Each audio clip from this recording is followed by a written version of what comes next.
An evening in Paris. Paris जो दशकों से शैंपेन, भीड़ और बेफिक्र आनंद का प्रतिबिंब है, वहाँ इस नववर्ष की पूर्व संध्या पर प्रसिद्ध चैंप्स एलिसीज नहीं होगा। पिछले 60 वर्षों से आधी रात को उमड़ने वाली भीड़ भी नहीं होगी, बल्कि प्री रिकॉर्डेड प्रोग्राम्स आप टीवी पर अपने घरों में सुरक्षित रूप से देख पाएंगे। वैसे बताता चलूं कि इसी प्रोग्राम में पिछले साल लगभग 10 लाख लोग जुटे थे। उल्लेखनीय है कि बीते नववर्ष अप्रवासी उपद्रवियों ने लगभग 1000 गाड़ियां फूंक डाली थी।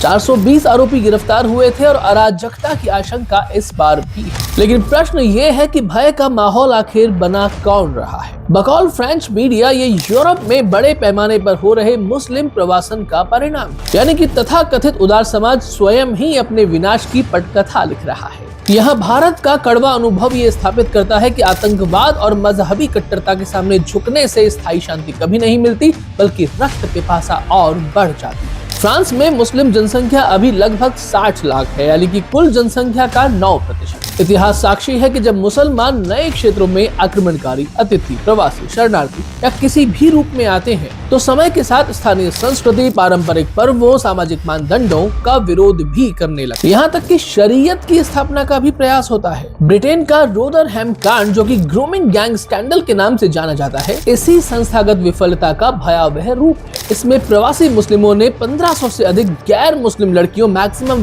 ब्रिटिश को अपनी हवस का शिकार बनाया था। मई 2014 सीरिया से आए फ्रांसीसी जिहादी मेहदी नेमुश ने ब्रुसेल्स के यहूदी संग्रहालय में 4 लोगों की हत्या करी। जनवरी 2015 शरीफ और सईद आदि जिहादियों ने पेरिस में चार्ली हेब्दो कार्यालय पर हमला करके 12 लोगों को मार डाला। सबसे घातक हमला 13 नवंबर 2015 को हुआ, जब अब्दुल हमीद और सलाह आदि आतंकियों ने पेरिस में एक साथ गोलीबारी और विस्फोट करके 130 निरपराधों को मौत के घाट उतार दिया। 14 जुलाई 2016 को मोहम्मद लहुलाइज बुहलेल ने नीस में ट्रक से कुचलकर 86 लोगों को मार दिया। 16 अक्टूबर 2020 को इसी पेरिस में एक 18 वर्षीय शरणार्थी ने एक शिक्षक की गला रेत कर हत्या की। ऐसी जिहादी घटनाओं की एक लंबी सूची है, जो केवल फ्रांस तक सीमित नहीं है। कुछ यही हाल बॉन्डी बीच पर हुए भीषण आतंकवादी हमले से त्रस्त ऑस्ट्रेलिया का भी है, जिसमें 15 निर्दोष लोगों की जान चली गई। 3 साल पहले ब्रिटेन के लेस्टर और बर्मिंघम में स्थानीय मुस्लिम समूहों ने हिंदू घरों और मंदिरों पर योजनाबद्ध हमले किए थे। इस्लाम के नाम पर बार बार हो रहे आतंकवाद के बावजूद जिहादियों से सहानुभूति रखने वाले